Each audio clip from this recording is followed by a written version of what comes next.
बिस्मिल्लाहिर्रहमानिर्रहीम। अस्सलाम वालेकुम वीवर्स, मैं हूँ नूर, आपके अपने चैनल चफारा फ्यूजन्स बाय नूर से। फ्रेंड्स, पास्ता तो बहुत सारे स्टाइल में बनता है, बहुत सारी तरकीबों और बहुत सारी रेसिपीज से बनाया जाता है, लेकिन आज जो मैं आपके साथ रेसिपी शेयर कर रही हूँ ना, वो खालिस देसी स्टाइल है। जी हाँ, आज हम बनाएंगे बहुत ही स्पाइसी, चटपटी और मज़ेदार सी मैक्रोनी। जब कभी चटपटा सा खाने का दिल चाहे ना कुछ और घर में मैक्रोनी मौजूद हो तो इस रेसिपी को ज़रूर फॉलो करिएगा। तो चलिए फिर रेसिपी को स्टार्ट कर लेते हैं। सबसे पहले हम मैक्रोनी को बॉईल कर लेंगे। मैक्रोनी बॉईल करने के लिए मैंने यहाँ पे पानी ले लिया है। पानी में 1 टीस्पून के करीब सॉल्ट मैंने शामिल कर दिया है और इसमें 1 टेबलस्पून के करीब ही मैं ऑयल शामिल कर दूँगी और पानी को हम पहले बॉईल होने देंगे। जैसे ही पानी में बॉयल आएगा मैं यहाँ पे शामिल कर दूँगी मैक्रोनी। यहाँ पे मैंने 2 कप के करीब मैक्रोनी ली थी और हम फ़ौरन से ही इसको स्टिर करना शुरू कर देंगे ताकि ये आपस में जुड़े नहीं।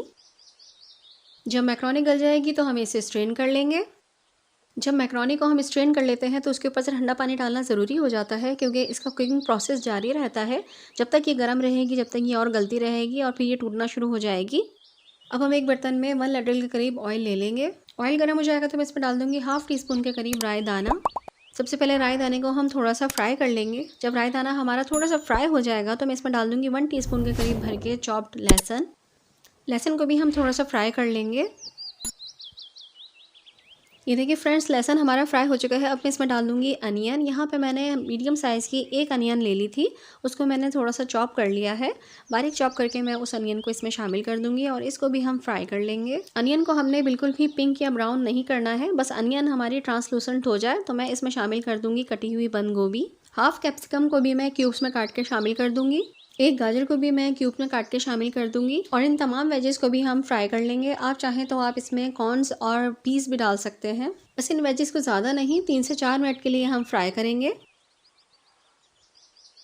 जब वेजेस को फ्राई करते करते बहुत ही मज़ेदार सी खुशबू आने लगेगी तो मैं इसमें शामिल कर दूंगी हाफ़ टी स्पून के करीब red chilli powder, half teaspoon के करीब कुटी हुई लाल मिर्च, हाफ़ टी स्पून के करीब गरम मसाला, हाफ़ टी स्पून के करीब चाट मसाला। ये तमाम चीज़ें डालने के बाद मैं इसको मिक्स कर लूँगी अच्छी तरह से।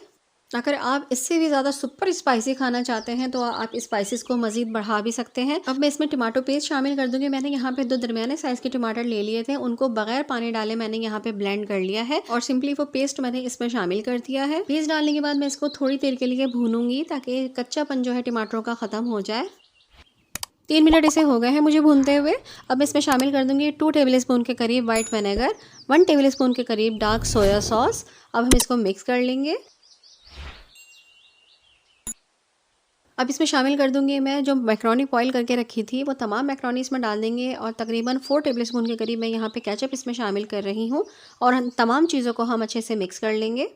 तो फ्रेंड्स, यहाँ मैं आपको याद दिला दूँ कि अगर आपको मेरी रेसिपी पसंद आ रही है तो रेसिपी को लाइक कर दीजिए और आगे शेयर भी कर दीजिएगा, और अगर आप मेरे चैनल पर नए हैं तो चैनल को सब्सक्राइब कर लीजिए और बेल का आइकन भी प्रेस कर दीजिए। अब इसमें शामिल कर दूंगी 2 हरी मिर्चों को बारीक बारीक काट के और थोड़ा सा इसके ऊपर धनिया स्प्रिंकल कर देंगे और इसको हम हल्का सा मिक्स कर लेंगे। अब लास्ट में इसमें शामिल कर दूंगी मैं 1 टीस्पून के करीब नमक। नमक आप ध्यान से डालिएगा क्योंकि हमने मैक्रोनी को बॉईल करते हुए भी नमक शामिल किया था।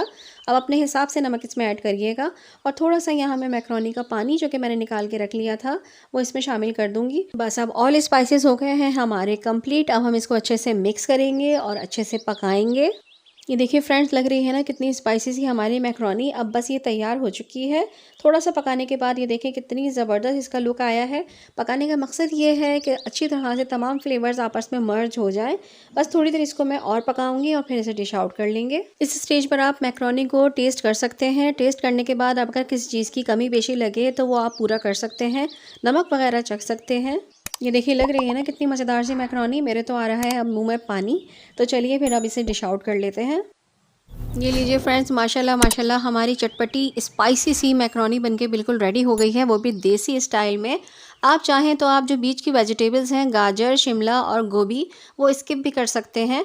चाहें तो झटपट इसी तरह से बना सकते हैं। दोनों तरह से बहुत अच्छी लगती है, अपने ऊपर डिपेंड करता है यार। कोई हार्ड एंड फास्ट रूल नहीं है कि आप ये डालो वो डालो, अपनी मर्ज़ी से सब कुछ डालो जो डालना है। अब हम इसे ट्राई करके देख लेते हैं। बिस्मिल्लाहिर्रहमानिर्रहीम। बहुत ही मज़ेदार, बहुत ही डिलीशियस और इतनी स्पाइसी बनी है ना ये, मज़ा आ गया खाकर। तमाम स्पाइसेस का फ्लेवर मर्ज होके वो गज़ब का फ्लेवर दे रहा है ना इसमें कि क्या ही बात है। अगर आपको ये ट्राई करना है तो मेरी रेसिपी को फॉलो ज़रूर करिएगा एंड टू एंड।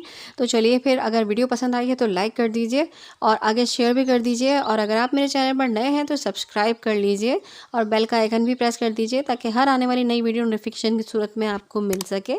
तो चलिए फिर, नूर को इजाज़त दीजिए। आऊँगी इंशाल्लाह ताला अच्छी और यूनिक सी, सिंपल सी और आसान सी रेसिपीज़ को लेकर। जब तक के लिए दुआओं में ज़रूर याद रखिएगा। अल्लाह ताला आप सबके रिस्क में भी बरकत अता फ़रमाए। आमीन सुम्मा आमीन। अल्लाह हाफ़िज़। अल्लाह निगहबान।